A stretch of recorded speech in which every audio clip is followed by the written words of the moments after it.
Imagine a night that begins like any other. City lights glow, phones buzz, satellites hum silently overhead.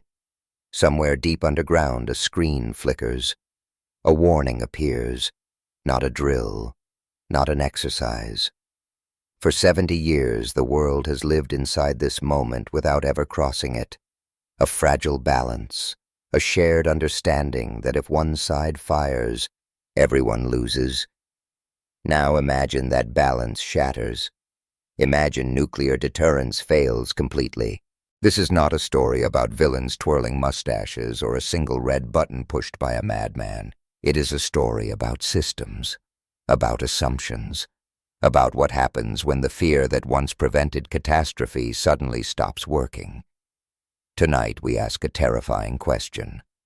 What if nuclear deterrence failed completely? For most of the modern era, nuclear peace has rested on a simple idea: mutual destruction. The knowledge that launching a nuclear weapon guarantees your own annihilation. During the Cold War, this logic shaped everything from military planning to diplomacy to culture itself. Nations built arsenals not to use them, but to make sure no one else ever dared. Missiles were hidden in silos, submarines, and bombers not to win a war, but to make war impossible. Deterrence worked not because leaders were kind or wise, but because they were afraid. Afraid of retaliation, afraid of escalation, afraid of ending civilization itself. The doctrine was cold, mathematical, and brutal. If you strike me, I strike back harder. If you strike first, I strike second. Either way, we both die. Now imagine that logic collapses. Imagine a world where leaders no longer believe retaliation is guaranteed, or worse, believe retaliation can be limited, absorbed, or avoided. The moment deterrence fails is not marked by a mushroom cloud. It is marked by a change in belief, a quiet shift in confidence, a calculation rewritten. The main element of change in this scenario is not the weapon itself. Nuclear bombs already exist, thousands of them. What changes is perception. The belief that nuclear war can be controlled, that escalation can be managed, that damage can be confined to acceptable levels. This belief is the most dangerous weapon ever created. Modern nuclear arsenals are faster, more accurate, and more flexible than those of the past. Missiles can be launched in minutes. Submarines can fire from oceans without warning. Warheads can be adjusted in yield, designed to destroy cities or military targets with precision. Early warning systems rely on satellites, radar, and algorithms that must interpret incomplete data in seconds. In this world, speed is survival. Delay is death.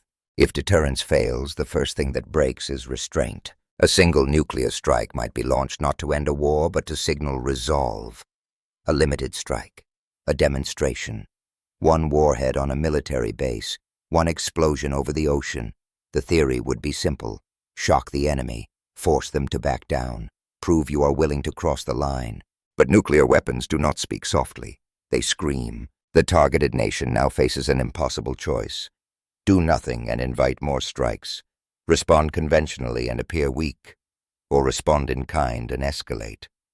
Deterrence once ensured this choice never had to be made. Now it is unavoidable.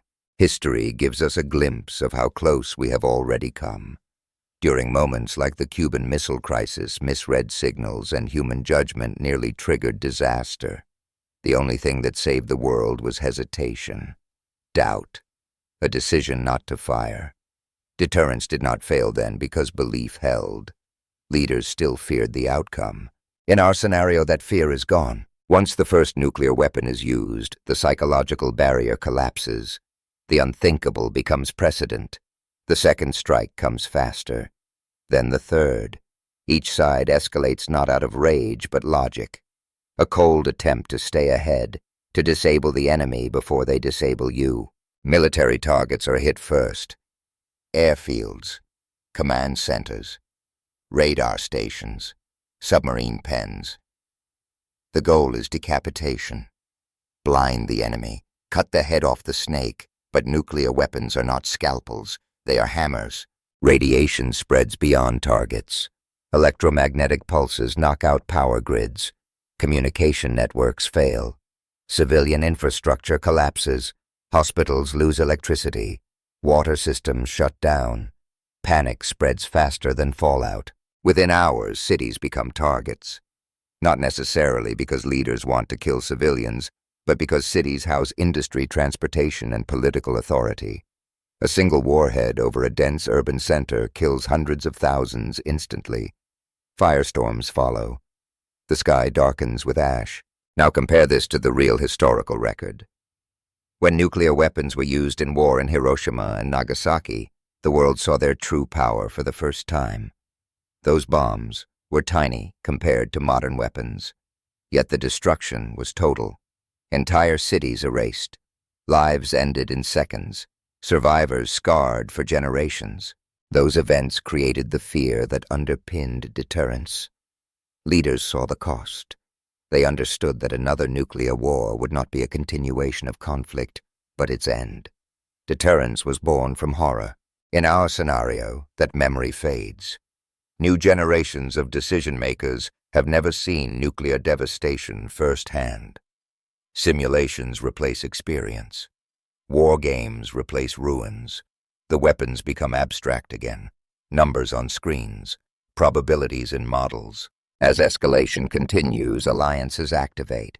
A strike on one nation triggers obligations from others. Nuclear powers are pulled in not by choice, but treaty. What began as a regional conflict becomes global in hours. Missiles fly across continents. Submarines unleash their payloads. Bombers cross oceans. The atmosphere itself becomes a battlefield. Hundreds, then thousands of detonations inject soot into the stratosphere. Sunlight dims. Temperatures drop. Crops fail. This is not science fiction. It is a documented phenomenon known as nuclear winter. Even nations not directly hit suffer famine. Global trade collapses. Supply chains vanish. Billions face starvation. Governments that survive the initial strikes struggle to maintain control. Borders become meaningless. Refugees move through irradiated landscapes. Medical systems are overwhelmed. Radiation sickness spreads. Clean water becomes scarce. Disease follows. The cause and effect is relentless. One decision leads to another. One strike demands a response. Each response narrows the options until none remain. Eventually, the war ends not with victory, but exhaustion. Silence. A planet permanently changed. Civilization set back centuries. Knowledge lost. Species extinct. Survivors inherit a colder, darker world shaped by the failure of fear. And here is the most chilling truth. This scenario does not require evil. It requires confidence. Confidence that technology can manage escalation. Confidence that enemies will behave rationally. Confidence that you can control what has never been controlled.